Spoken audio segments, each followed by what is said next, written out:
Hello and welcome everyone to this side event at the Global Education Summit, as it's called, the replenishment of the Global Partnership for Education, or GPE as everyone of course calls it. The Global Education Summit starts tomorrow. My name is Kira Bo. I'm the Global Education Lead for Oxfam, and I'm also proud to represent civil society on the board of the GPE.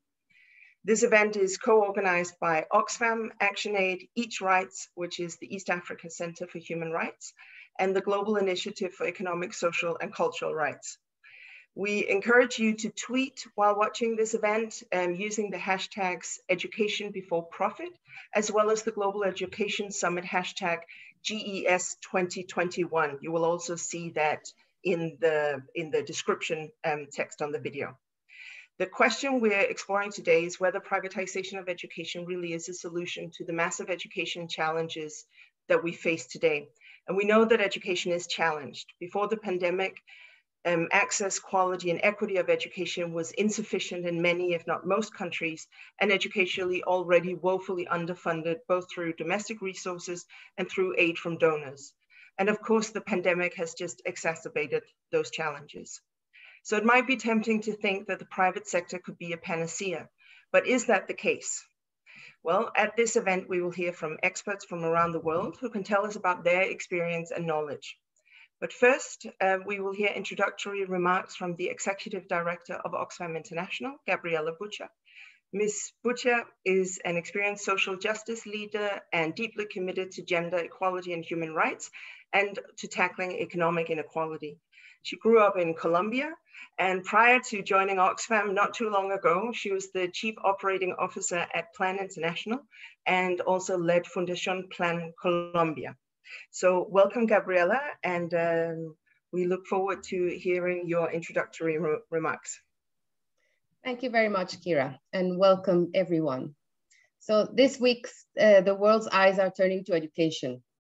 And we all know that education is the great equalizer, and it drives human progress. It brings people together from across different backgrounds. But we have to be clear that it's not any kind of education that achieves this. And our wonderful colleagues joining today in this event know this more than everyone. They all work in very different countries, but are all taking on the same challenge, and that is the privatization of education systems. Oxfam has worked on this issue for many years. Across the world, we see how education systems are facing the great risk of privatization. We're seeing the damage it can do in access to education, in quality, in safety, and in equity.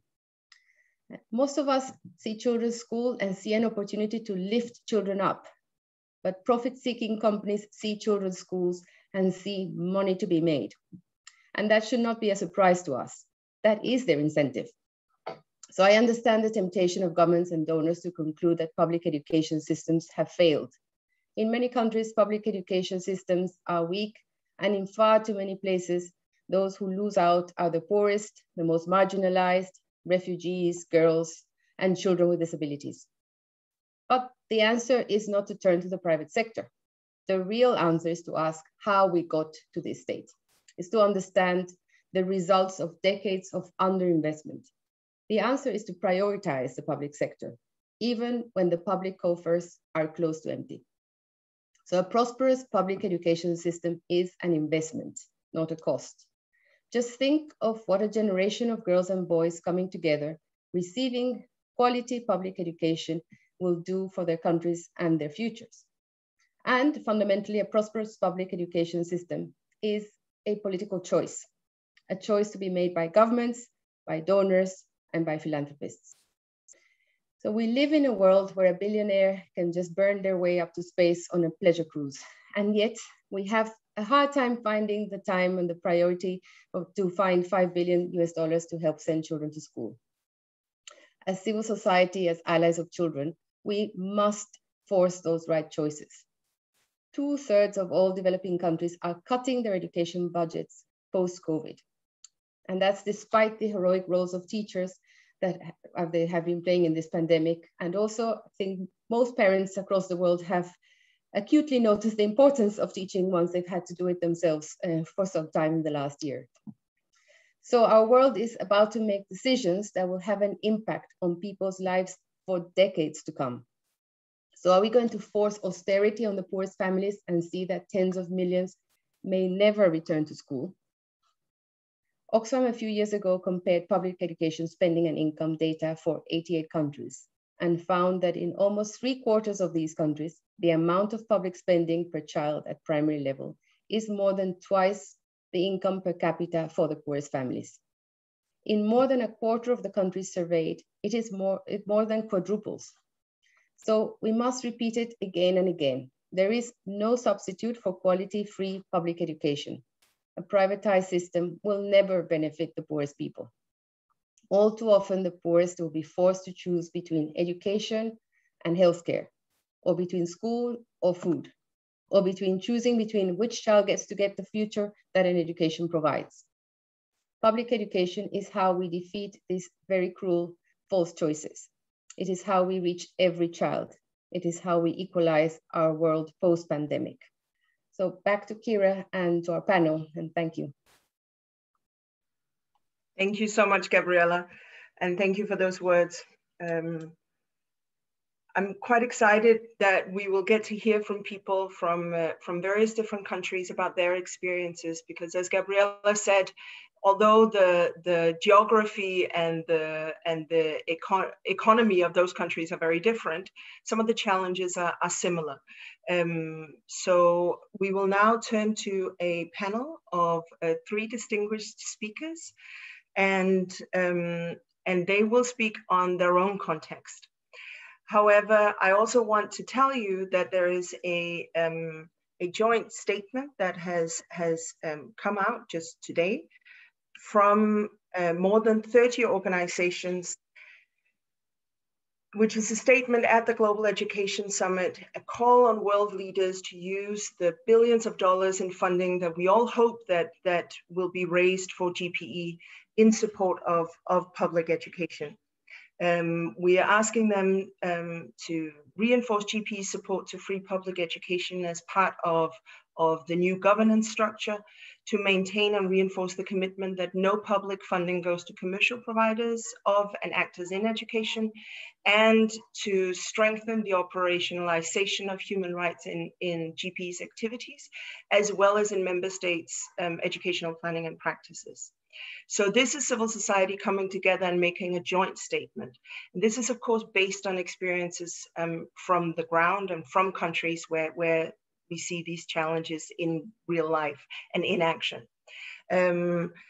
So we will now turn to the panel. And the panel is Margaret Wewira, who is a project manager of the Education Support Program at the East African Center for Human Rights, or EACH Rights.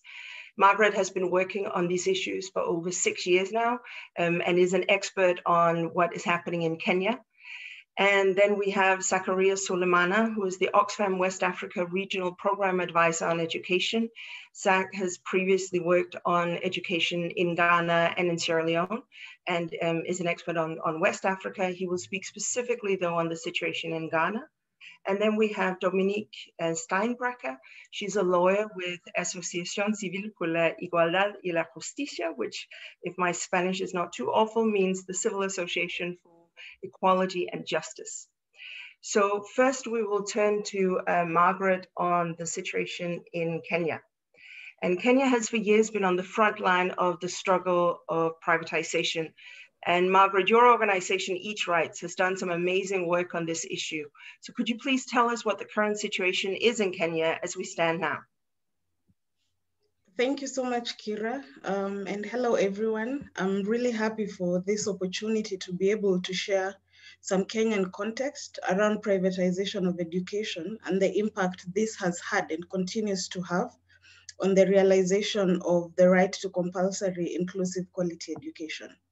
So, as Kira said, I work for an NGO called the East African Center for Human Rights, and we've done a lot of work across the years around, monitoring private actors in education and also promoting the realization of the right to education for all children in Kenya.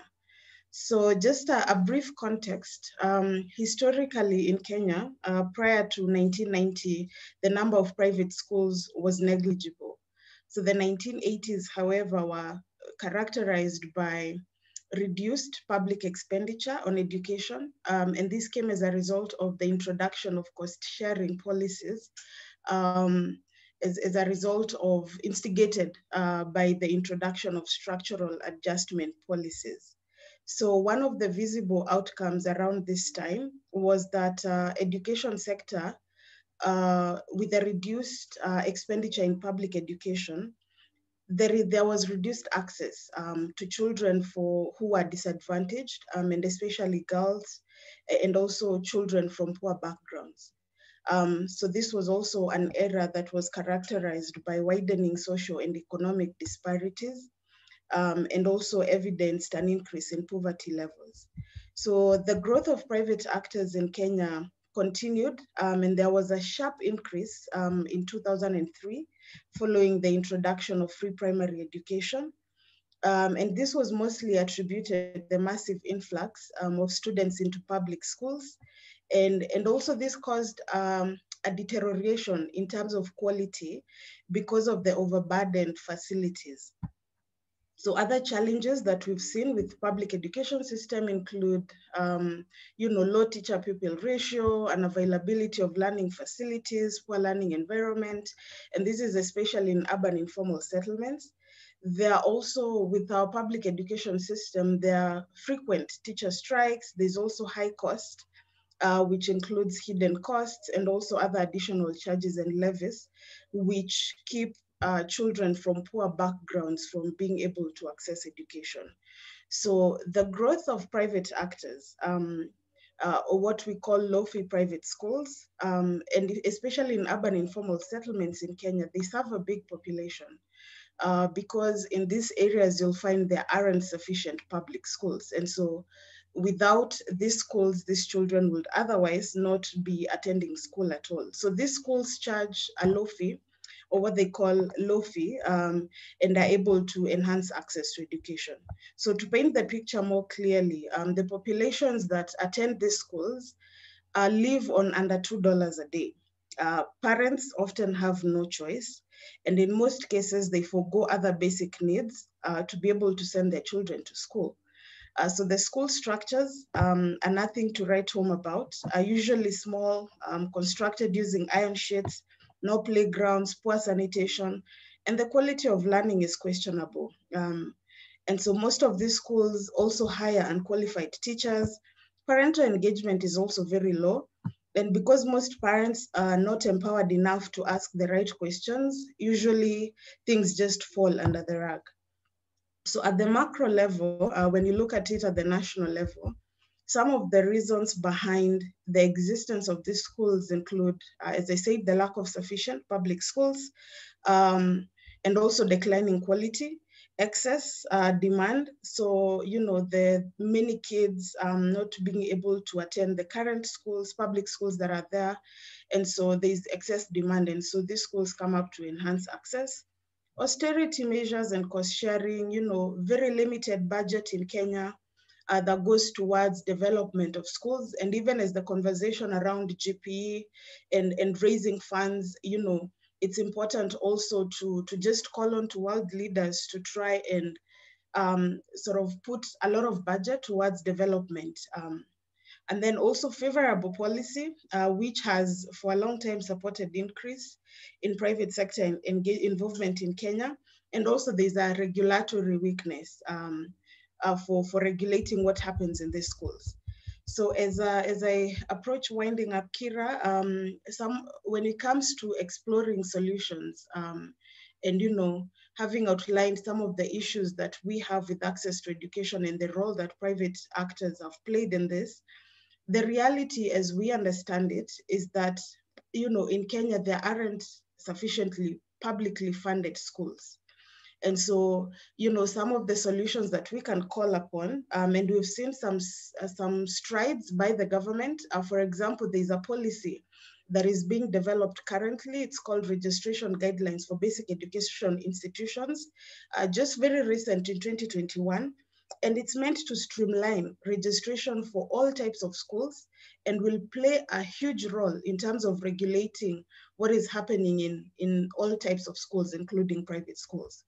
And we're saying these private actors should provide an immediate solution, but while also looking at the long term, what is being done to ensure that there's a long-term quality education system that is publicly funded by the government. So as a key thing also, advocacy, continued advocacy for increased budgetary allocation towards development of more schools, that is key. Then also there are different types of low-fee private schools. So identifying the well-intentioned, genuine and good-willing low-cost private schools and differentiating them from the others that are abusing the situation in marginalized groups. So that is what I can say, and I'm happy to answer any follow-up questions that you may have, Kira. Over to you. Thank you so much, Margaret. I think that was a perfect description of the challenges and also the lack of regulatory frameworks in place and the challenges of these kind of mushrooming of a private sector that is ungoverned. So thank you so much.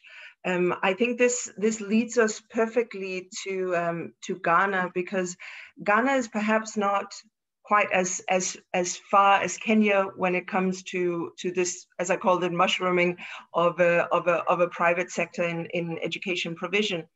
But in Ghana, the government recently seemed very interested in doing a public-private partnership in education, and we're talking about possibly privatizing part of the education sector.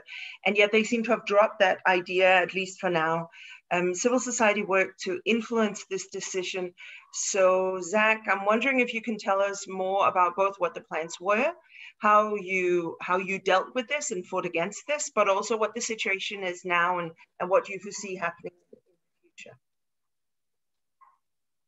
Thank you very much, Kira, and thank you for this opportunity. Rightly so, somewhere in 2018, we heard in the corridors of government that there were plans to privatize the management of public schools in Ghana, public basic schools in Ghana. Then came a government of Ghana project known as the Ghana Partnership Schools, which had this intention embedded in it. And specifically, they planned to start by ceding the management of 300 basic schools to private managers. And when they were pressed, they removed private managers and kept non-state actor managers. But it meant the same. And these 300 basic schools were tagged as low-performing public schools. But within our environment, the criteria for selecting these 300 schools included schools that had a population of no less than 300 people, and that had the complete provision of basic schools from preschool through primary to junior high school. And we had concerns when we got to know a bit about this intention. One of the concerns was that the cost per unit of educating a child in this school that were going to be privatized was higher than what is normally spent on a public school pupil. The second concern we had was that the private managers were going to have exclusive right in the recruitment and management of teachers. That we anticipated could lead to abuse of labor rights of teachers. And there weren't going to be school management committees to oversee the running of these schools as we have in the public schools. Ultimately, our fear was that if this project was allowed to go as it was planned, it was going to exclude children from accessing public basic schools. And once that got ingrained, it was going to be used as the basis to scale up the privatization of many more public schools. The other fear I talked about is the fact that teachers were going to be selected by the private managers, and that could lead to several abuses of teachers' rights. But we also had the contention that if that amount, which was going to be spent per child in the privatized public schools, was invested in the existing public schools, then those schools will cease to be low-performing schools. All they needed to do better was that level of investment that will go into it. So how did we fight this? We worked with a group called CAPCO, Coalition Against the Privatization and Commercialization of Education in Ghana, unions, and coalition, the Ghana National Education Campaign Coalition. We did a number of activities in 2019 and 2020. The first line of activities were press conferences by the teacher unions and the Ghana National Education Campaign Coalition. The first was done by the teacher unions, and the strategy was for us to wait and hear government's response to the teacher unions, and then the national coalition will come with their press conference to press home the point. Initially, the government was trying to justify it, but when the second press conference was made by the National Education Coalition, the current education minister, who was then deputy minister, actually spoke to the issues publicly and denied that government didn't have any intention of privatizing the management of public schools. That left us in some kind of doubt because we're not too clear as to what government had by way of its plans going forward. And so we continued following up this with public engagement was done with the aid of a research published by Oxfam, The Power of Public Education to Fight Inequality. We had a public engagement on this, and we had ministers and parliamentarians invited to this program to drive home the fact that if we increase investment into public education and made it accessible to many more children, we were going to be fighting inequality on several fronts: gender inequality, income inequality, etc., etc. Then we followed this up with another public forum where we engaged leaders of political parties, including the ruling party, which was the ruling party in 2019 and also won the elections of 2020. So it is still the ruling party as we speak. At that engagement, we actually petitioned them and called for increased investment into public education, increased establishment of public schools in areas that are underserved. And then we called for their position, a clear position against the privatization of public education and the pursuit of the policy of PPP in education. And we actually backed this up with the research that showed that Ghana in particular was being advised by the World Bank under the SABA framework to pursue the route of PPP.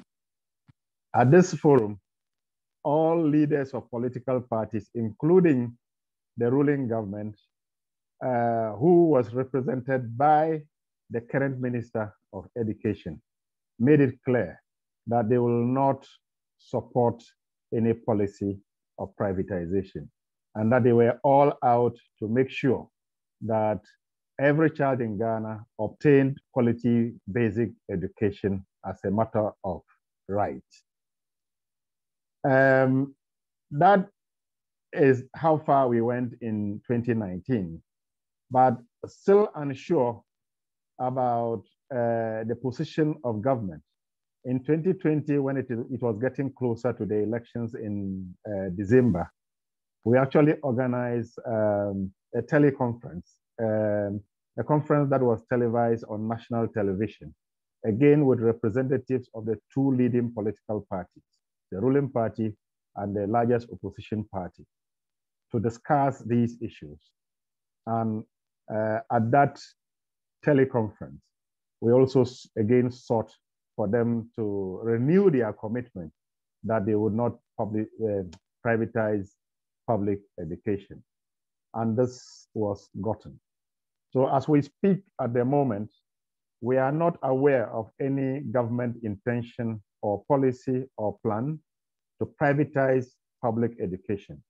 But what obtains now, which could be worrying, is the fact that the government subscribes to PPP as a strategy to leverage resources from the private sector to fund education.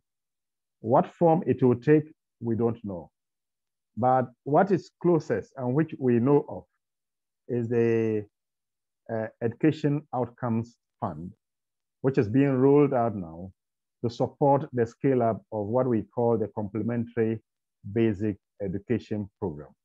Complementary Basic Education offers 9 months of literacy for hard-to-reach children to prepare them with the foundational literacy and numeracy skills to be able to enroll into primary schools.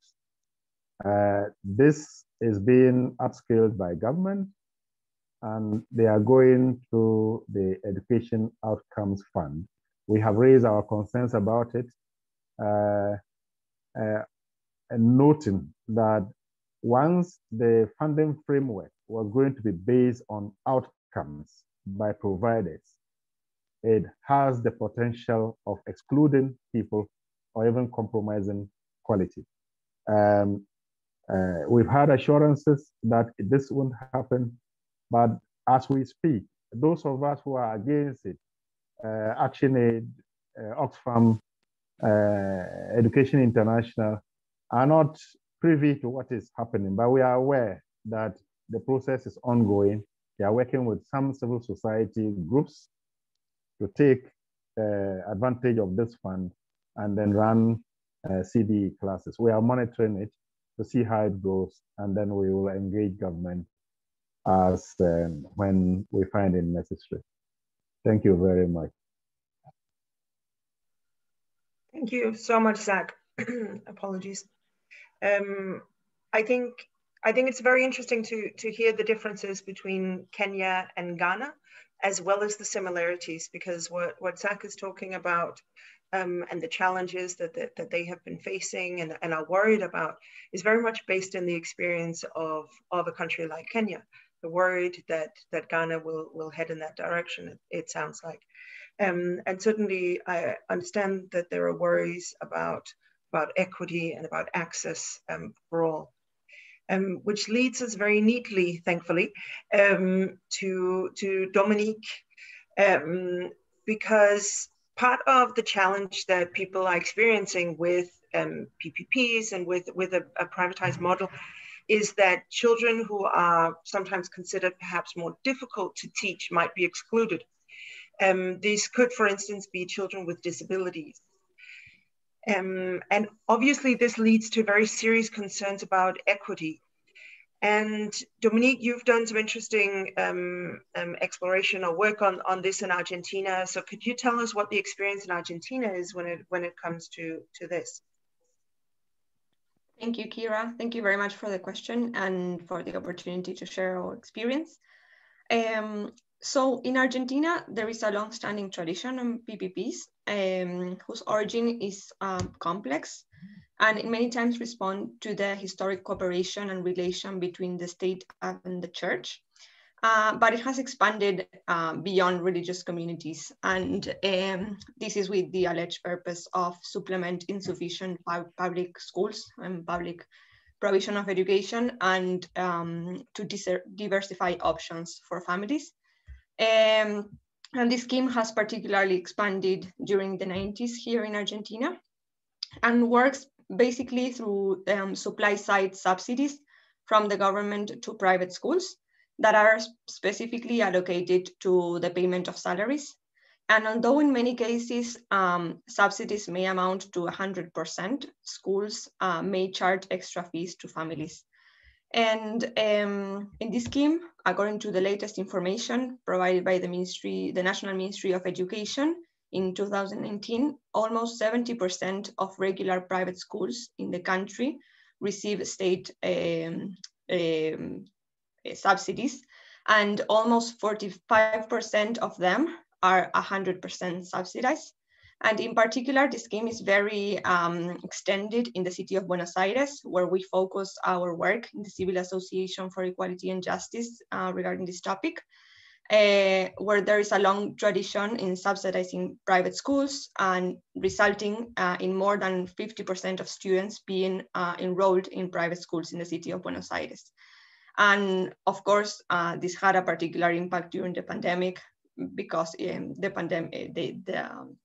the impact of the pandemic resulting in the closure of many private institutions. So it had a particular impact in the city of Buenos Aires. But regardless, the state being one of the main funders of private education in the country, and particularly in the city of Buenos Aires, private schools are under looser regulations than a public one, in particular regarding enrollment of students.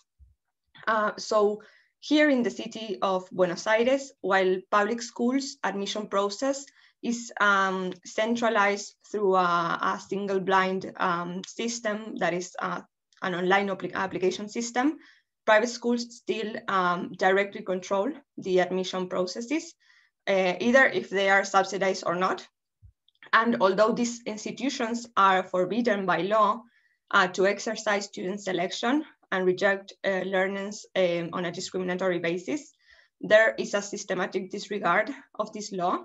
And this is also accompanied by a lack of control by the local government to monitor and to sanction private institutions that discriminate against children during the enrollment phase. And there are also deficient mechanisms in order to claim the violation of the right to inclusive education. So as a result of this situation, there is a widespread practice of student screening to select those that fit the best for private schools. And this is through several methods that institutions use to reject or to cancel out students, through screening interviews, through academic tests, through psychological tests. And this has a particular impact on students with disabilities and students with alleged problematic behavior, who are among the most discriminated and rejected students from these private institutions. So in this situation, families, we receive a lot of cases and civil association in general here in Buenos Aires receive a lot of cases of families that frequently hear that the school is not a fit for the child, that the institution does not count with the necessary resources to provide inclusive education, that the children within the school has to be within certain average range, that they reserve the right to refuse admission.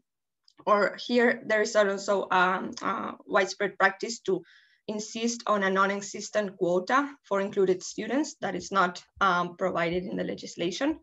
Or they just simply state to the family that the school does not work with inclusion, absolutely disregarding their international human rights obligations regarding education. And this, as I said, is within a context of the local government lacking control, monitoring and sanction private schools who provide public service and receive huge amounts of public funding, not to discriminate against students during the enrollment phase. We received cases of students that were rejected in more than 50 schools before they are allowed to access a regular school. And in particular, students with disabilities are not only rejected, but are also encouraged to enroll special schools. And as a result, the latest information for the city of Buenos Aires in particular indicates that still 47%, this is almost half of students with disabilities for 2019, the latest information that we have published by the Ministry of Education, were enrolled in in special schools, and more than half of them in private special schools, who also receive huge amounts of public funds, of subsidies by the government. So within this context of a widespread practice of rejecting students, and particularly students with disabilities, within the enrollment process, and not having any cost for doing that, because the government is not exercising its obligation of control and sanction private actors that provides education. In 2019, the Civil Association for Equality and Justice, together with the Law Clinic of the Center of Human Rights of the University of Buenos Aires, we filed a class action against the Ministry of Education of the city of Buenos Aires, challenging this illegal and systematic rejection of students with disabilities on a discriminatory basis during the enrollment phase. And we aimed the claim to the Ministry of Education, in particular because of the persistent omission of the government to control, monitor and sanction those private schools. And as we requested last year, after a long struggle with bureaucratic actions that are involved in class actions here in Argentina, last September, the local court issued a precautionary measure ordering the government to ensure the access to effective remedy for students facing illegal rejections by private actors. And in this regard, it ordered the creation of an effective complaint mechanism for persons with disabilities and their families to report enrollment denials from private schools, and order clear steps to be taken by the authorities in said cases in order to prevent the exclusion of the students from the education system. And it additionally ordered some dissemination measures in order to promote the right to inclusive education and the strict prohibition of private schools to deny the enrollments of students on a discriminatory basis. While there has not been yet a decision regarding the merits of the case, we are working within the precautionary measures and the tribunal, and of course, we as plaintiffs, we are currently monitoring the implementation of the measures. And after long struggle with the government, we finally have seen the past month some positive steps taken by the government in order to implement the actions ordered by the tribunal. So the state is working on and has activated different channels to file processes to find these claims against private schools that discriminate against children with disabilities within the enrollment process. And they besides activating different channels to file the claims, they structure a clear procedure to follow once the petitions are presented. We are still working on some issues of the procedure in order to guarantee its accessibility in particular and the effectiveness of this procedure, because previously there were some procedures, but they were not transparent and were not effective. As I said, the state was tolerant with private schools that discriminate against children with disabilities. And so we are trying to guarantee through this procedure that has been created that it is effective and has positive outcomes when families and children and students with disabilities denounce discrimination during the enrollment phase. So we are working in that particular topic right now with the tribunal and with the government within the case. And the government also is implementing, as I said, dissemination measures. In particular, the posting in the billboards and websites of every private institution in the city of Buenos Aires of the legislation against discrimination in the enrollment phase. That is here in the city of, particular the local legislation here in Buenos Aires, but also the dissemination of the international human rights framework regarding inclusive education. So we are also working on that, and the government is controlling and certifying the fulfillment of this obligation by private institutions within the proceedings. So we are following that within the proceedings also. So I don't want to extend a lot more. So I'll be happy to answer any follow-up questions that you have, Kira. Thank you very much. Thank you so much, Dominique. I think it's such an interesting story, and it's unfortunately a little similar to what we found in certain schools in Pakistan when we did a study of access and equity in schools in a PPP, not with regards to children with disabilities, simply because we did not find any children with disabilities in these PPP schools. But there were stories of headmasters and teachers who selected to not enroll children whose parents were illiterate. So unfortunately, a very similar story of selecting students based on what will show that your school performs best, rather than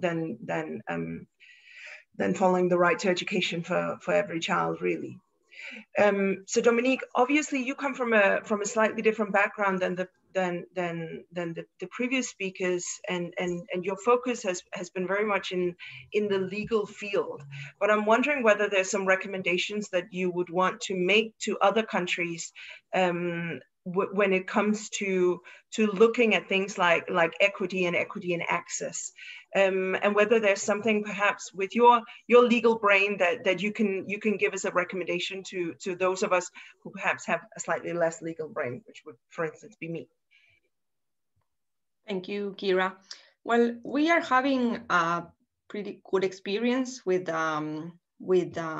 public interest litigation here. Because the government is advancing in some measures within the case, and luckily we have a local court that is very active in monitoring the implementation of the measures. So it's a good framework to follow up the fulfillment of these particular measures that directly respond to the implementation of the right to inclusion and the right to equitable access to education, in particular within the private sector, because we aim the case to private actors, because we, as I told, the system for enrollment in the public sector is more transparent and objective. So the problem is focused in the enrollment phase, because then during the education trajectories, students with disabilities face a lot of barriers and obstacles to exercise their right to inclusive education. But during the enrollment phase, we noted a particular issue and this systematic practice regarding private actors. And I think that creating robust and strong procedures to denounce these practices and to oblige the government to control, if the government is not actively control private actors that are participating in education, I think civil society has to make the government, compel the government to control. And I believe that within with the creation of transparent procedures for families and for students to claim for their rights, and the dissemination of the right also, because we noted that many families do not know that there exists a prohibition for schools to reject students on a discriminatory basis. many families think that schools, and particularly private schools, have an option to admit students and not to reject them on a discriminatory basis, and particularly with inclusive education of students with disabilities. Many families believe that schools have an option and not an obligation to provide quality education to all students without discrimination on an equal basis. So the dissemination is very important, and that exceeds the legal arena, but it's key. So that's why we ask as a precautionary measure for the implementation of strong dissemination measures, for school to have the legislation and their obligations published in their billboards. It may sound as a very small measure, but for families that go to the schools and see their rights directly, it creates some kind of empowerment for them, not to accept this kind of excuses that school put for them not to enroll their children. So as I said, I think there is dissemination measures are very strong, but also effective remedies that are transparent and in particular accessible to all families. So we are working within the case with processes that can be accessed online, in presence, by different means, because there are several families with different situations here. And so we're working for that, and also to provide accessibility for persons with disabilities, of course, during the process. So strong processes and effective remedies and dissemination, I think they're two key points in order to promote the fulfillment of the right to education. Great, thank you so much, and congratulations on your work so far. I know there is still a long way to go, but it sounds like things are at least heading in the right direction. I'm wondering, following up on that, Margaret, if I could ask you, you were also talking about these challenges about regulation and for government to have a role or the state to have a role in controlling both the quality and the safety, frankly, of schools, of non-formal schools, or non-state schools. And I'm wondering what you think the main components of such a regulatory framework needs to be, and if there's something that perhaps we need to keep in mind when we're working also at a global level on insisting on the presence of a regulatory framework before money from donors can go to countries or states or regions, to non-state actors. What are the components of a regulatory framework that you think that we should look at? Thanks, Kira. I think generally, as I answer that question, I'd like to just bring up a core obligation that is brought forth by the Abidjan Principles, overarching Principle 5, sorry, and it underscores the need for states to prioritize the funding and provision of free quality public education. And so in alignment with this mandate, I think governments first need to prioritize and put in place relevant resources to ensure that publicly funded education is available and accessible to all children and all its citizens. And then to come to your question now about a regulatory framework and how that should look like. So for Kenya, and contexts are different. So I'll relate this to the situation in Kenya, and on how we see the situation, particularly in urban informal settlements. 63% of the pupils in these areas attend private schools. And so we're not calling for them to be closed down tomorrow, despite the issues with quality that are there. So we call for a regulatory framework that is using enhancing quality in these schools as an immediate solution for now, but also having a long-term solution that is ensuring that there are sufficient publicly funded schools for children to be able to attend. And then also, I had mentioned this earlier, but let me just summarize it in a few minutes. There are different types of low-fee private schools. there are those that are community schools, community driven, and they're brought up by the need to have more schools to enhance access in a certain area. So how do we identify, those well-intentioned and genuine schools and differentiate them from others that are abusing the situation, taking advantage that, yes, there aren't enough schools. And so taking advantage of the people living in these areas and the desperation that they have to send their children to school. Defining a basic criteria, for how a private school should look like, or an adequate school should look like. Integrating the community and having them participate in the school formulation processes or establishment, and also the running of the schools. Issues of transparency, ensuring these schools are not for profit, and also the issues of selection. And I saw, Dominique was talking about children with disabilities being locked out. And most of these low-fee private schools lock out, they don't have facilities that can support children with disabilities. So ensuring there is no selection, then supporting, these schools are supporting the most marginalized. As I'm saying, Kira, areas where there aren't enough schools, and without these schools, then these children would otherwise not be going to school at all. Then also putting in place plans for these schools to improve, and also establishing them where there's a need, geographic planification, that's what it's called.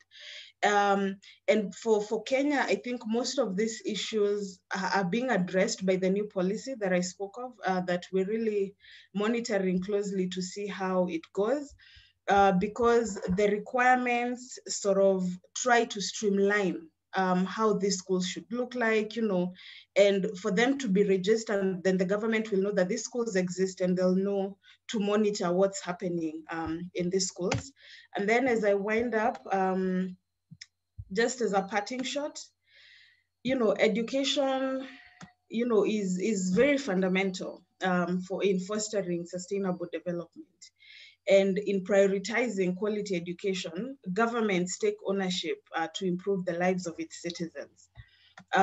So for me, even with the GP Replenishment Summit, the main message is that for the attainment of quality education to be achieved, it's largely dependent on the availability of more and better funding for education. Yeah, so that's it for me. Kira, over to you. Thank you, Margaret. I think that was a very, very good parting shot, as you called it. Thank you so much to the panel, to Zach, to Dominique, and to Margaret. We will now turn to something slightly different, and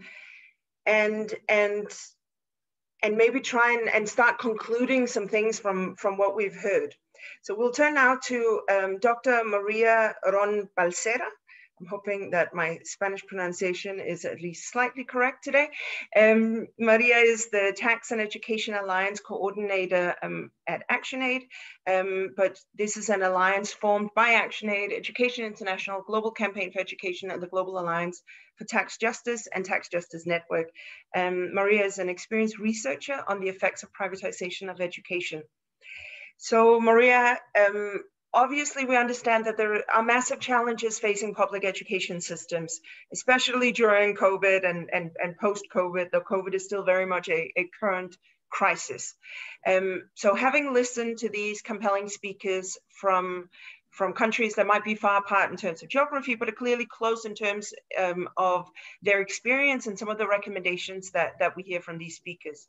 So do you think that privatization can be a solution to the challenges facing the education sector today? Thank you very much, Kira, and thank you very much to all the panelists. I think that the three cases discussed by the previous panelists expose the weaknesses of privatization as a silver bullet solution. The risk of outsourcing education to the private sector are high, as we have seen, both in terms of cost and equity, particularly when we apply a systemic analysis. The arguments of increased quality and accountability as a result of competition are not sustained by evidence. However, there is ample evidence, as we have seen, to prove the increase in inequality caused by increased privatization. And this evidence doesn't only come from Argentina. Kenya, and Ghana, we have a lot of evidence from Chile, from US, from Pakistan, as you mentioned. And we have seen the aggressive expansion of low-fee private school chains such as Bridge in Africa, and Margaret alluded to that already, and the problems that governments such as Uganda, but also Kenya, continue to go through in order to close them. So once you actually enter into a contract with them, it's very, very difficult to terminate. So this should be enough of a deterrent for most governments when they are considering partnering with them. I led the research for one of the Education Commission background papers entitled Ensuring that Mixed Education System Comply with Human Rights. More recently, I coordinated research in Ghana, Kenya, and Uganda on the effects of privatization on human rights. And earlier this year, together with Professor Elaine Unterhalter, I co-authored a rigorous literature review on privatization and gender. And just to go into some of the findings from these research pieces, are that, well, first, that the growth of private school is supplanting rather than supplementing the roles of a state in Ghana, Kenya, Nigeria, and Uganda, among others. That the current education financing is not adequate, and this has resulted in high costs borne by families as well as privatization. There is a weak regulatory framework and poor enforcement, and Margaret again alluded to that, because there is a lack of legal, financial, and human resources, and this is leading to violation of human rights. Privatization of education is creating and exacerbating social inequalities, leading to stratification and huge disparities of education opportunities.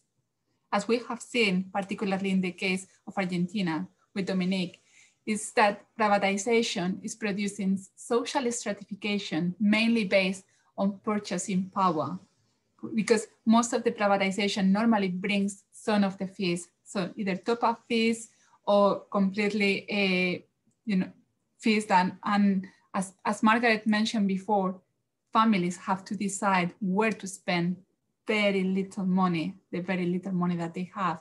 So this is creating inter as well as intra-household inequalities, because the families prioritize some children among others, and normally those prioritized tend to be the firstborn male without disabilities. We are seeing this exclusion of children with disabilities, and this is in all the research that we have done.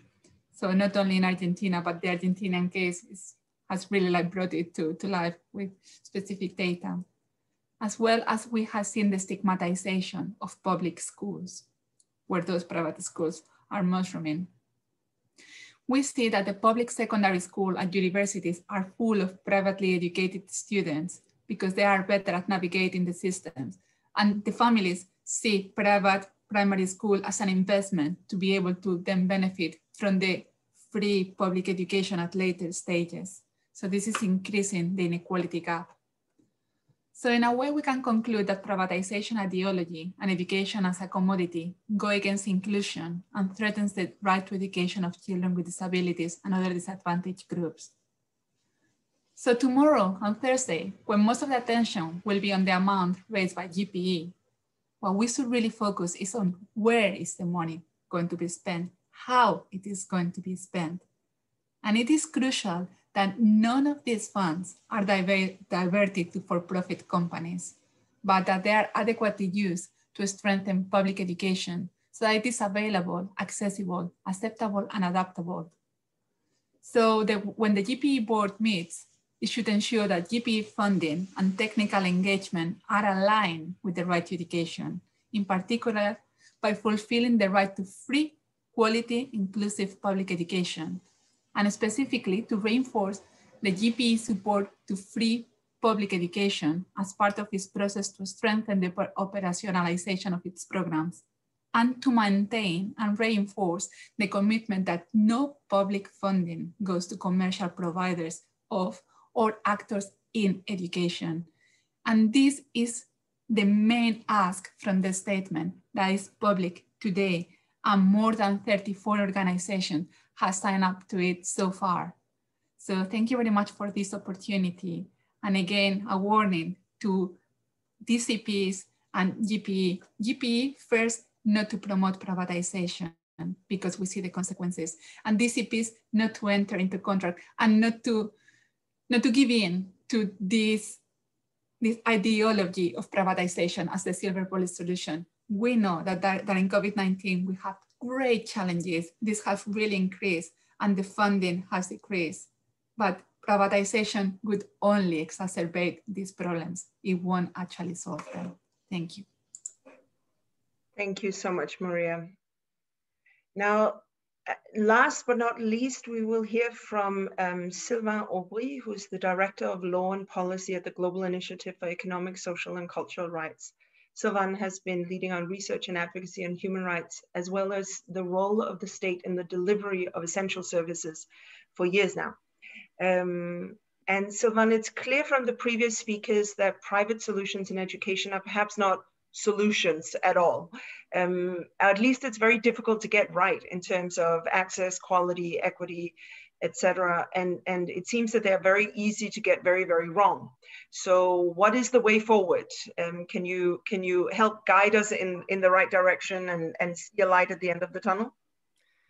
Thanks, Kira. I don't know if I can help guide, but I can give some reflection on that. And as surprising as it may sound, I saw your questions coming, so I thought also, owing to being the last speaker, I would put a couple of thoughts on the PowerPoint, which you should be seeing now, hopefully. You should be seeing a white screen. So yes, two points I want to make in response to that. Because indeed, often the idea that we need to rely on the private sector comes from, the Stina approach. There is no alternative. This is the only way to fix systems. And the good thing is that we have seen the last years a number of studies, approaches, both theoretical and empirical, that show that there is another approach. And not only that there is another approach, but these other approaches are way more effective and are much better use of the resources, a much more effective use of the resources. First thing I want to mention is that today, as we are speaking now at this event, a group of organizations are releasing a new brief that I think will be of high interest to the viewers and to the people engaging in the Global Partnership for Education.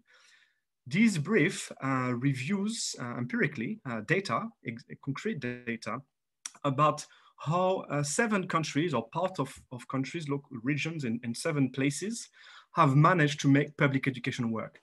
And these 7 countries are not the well-known example, the Finland and Sweden and Denmark of this world, but they are, developing countries, low or middle-income countries that, with good public will, some investment, but investment at a scale of what they're able to do within their resources, some public will and some sustained effort, have managed to make public education work.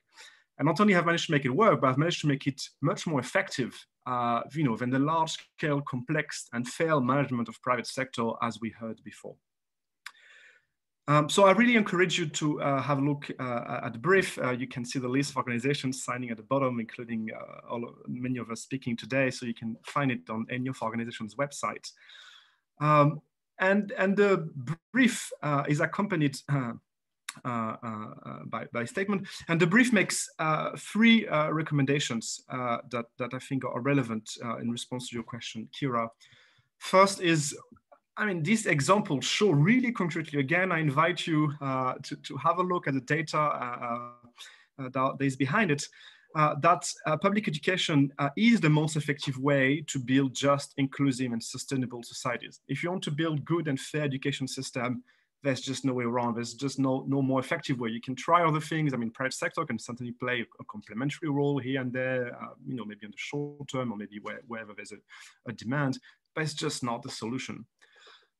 Secondly, public education, it's possible to make it work, as I mentioned, in all contexts. It's not just a rich country's dream. It is not a Finland's success. It is something that is feasible in contexts such as Bolivia or Ecuador or Vietnam.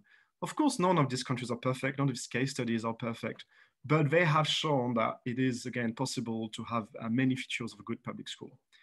And so the conclusion of that, and it was mentioned by Maria just now, is that all donors, really, if there's one message that comes out of it, that donors should really focus all their funding on building strong, free public education. It doesn't mean there cannot be a private school, doesn't mean we need to close our private school. They might still exist again as a complement, but just do not fund them. It's just not effective, doesn't help, and it's often a waste of taxpayers' money. Some of it goes into complex regulations or very hard to monitor. And we've heard all these examples today, or go just into profit making. And I don't think any taxpayers' money in the UK, in France, in the US, or anywhere else would like to give their money for the profit of a millionaire anywhere that then may go use some of that money to go into space. I don't think that's the point of the education money that we are spending. The brief also highlights, makes very clear that there's no silver bullet, that every education effort needs to be contextual.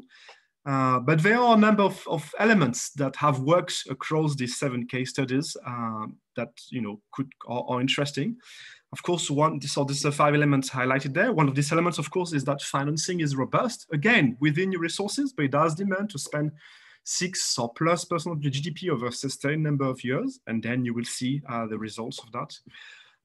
If communities are engaged, if you turn accountability into on efforts of participation and trust building, if teachers are treated as active professionals, if education is implemented locally, is given social local relevance, all of this will be steps in the right direction. And this, again, that's the good news of this brief. These are feasible steps. They're not something that any country in the world is unable to do at the moment.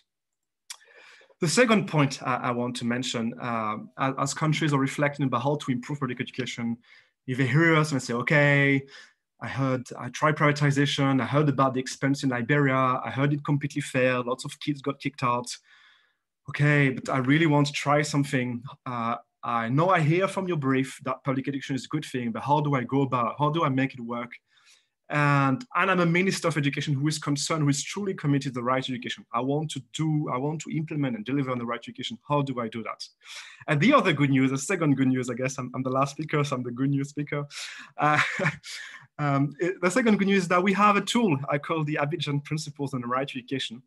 There is a tool adopted by 57 experts around the world, legal and right education experts, that have looked at all the texts, all the different sources of understanding of the right education around the world, and have gathered all of that into one relatively short text, given that it's getting inspiration from so many places in the world, called the Abidjan Principles. That summarizes the guidance that human rights law and human rights norms and standards give on the right to education.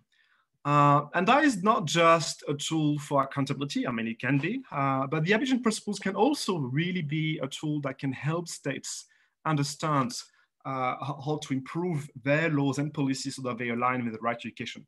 For instance, your state, you want to improve your regulation regarding private education.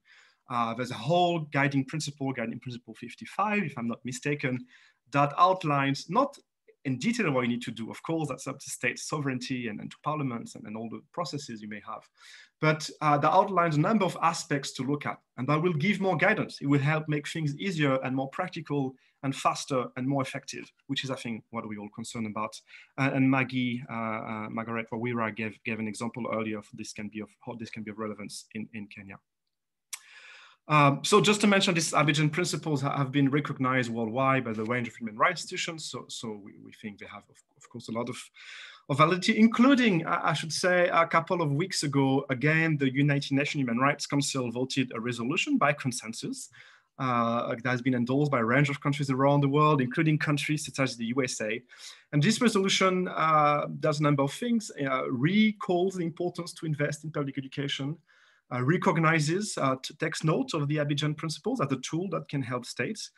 And very importantly, that links us to the GP event we are talking in relation to now, encourages the High Commissioner for Human Rights, so the human rights part of the UN, UNESCO, so the education specialized institution at the UN, and the GP, the Global Partnership for Education, to work together to ensure that in practice, education policies are aligned with the right to education.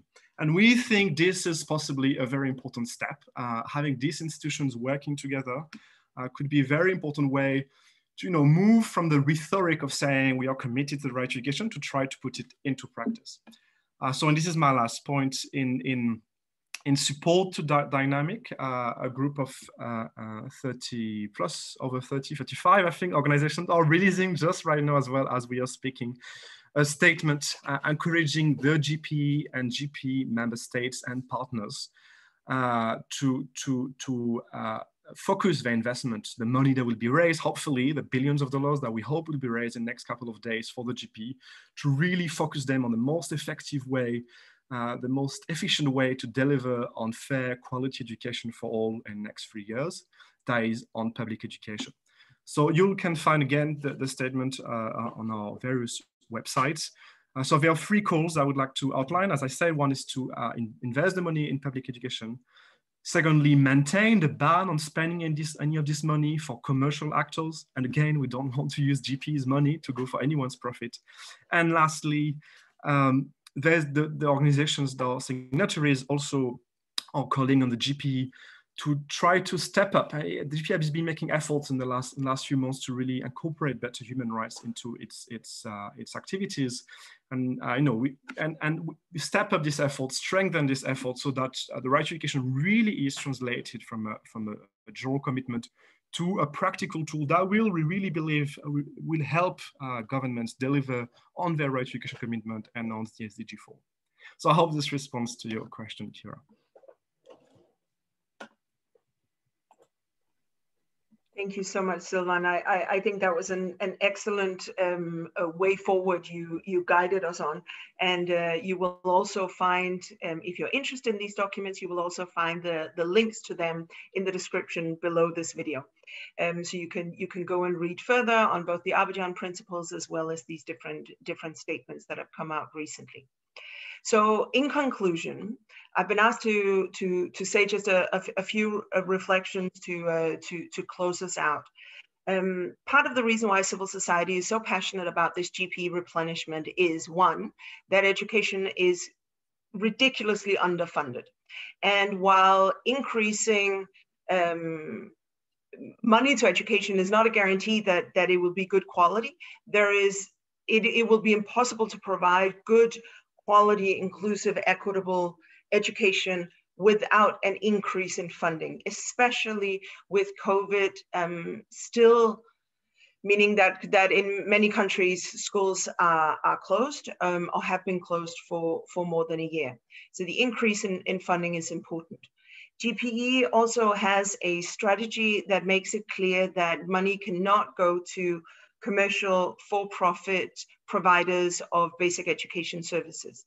We would, of course, like to see that continue. We think that is an incredibly important principle, that public aid money, of course, should go to support public education systems, which after all is why the GPE exists in the first place. But this strategy, or this engagement strategy, as it's called, private sector engagement strategy, also highlights that if GPE money is going to go to not-for-profit but non-state actors, it can only happen if there's a regulatory framework in place. And I think having listened to these various speakers, it just highlights the importance of this point, the importance of not allowing non-state actors to function in the education sector without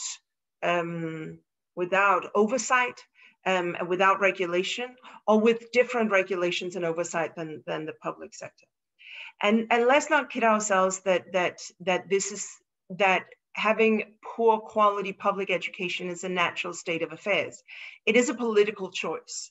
It's a political choice that education is underfunded, and it is a political choice that millions of children do not have access to good quality, inclusive, public, free education. And it is a political choice that hopefully over the next few days, we will see both developing countries make a change in committing more of their national resources to the field of education, but also that hopefully we will see donors increase their spending on education as a share of their aid budgets, and also make sure that they don't cut aid budgets in general, even if the spending on education stays the same. You cannot increase your spending on education with one hand and then take away money for things like WASH or safety or sexual and reproductive health and rights with the other hand. It simply does not work that way. The fields do impact each other. States have an obligation to realize the right to education for all by providing free, inclusive, quality public education for all. Unfortunately, that is not the case in way too many countries. And I just want to come back to the fact that this is a political choice. It is a choice to prioritize other things. It is a choice to not invest in education. And it is a choice that the global community currently is making collectively. So let's hope that the next few days sets us on a different direction, a direction that truly fulfills the right to education for every child. I want to thank the panelists and the speakers today, and truly appreciate your time. And hopefully this is simply one stop in a much longer conversation that we will have within the Global Partnership with Education, but also as a global education community moving forward. So thank you so much all.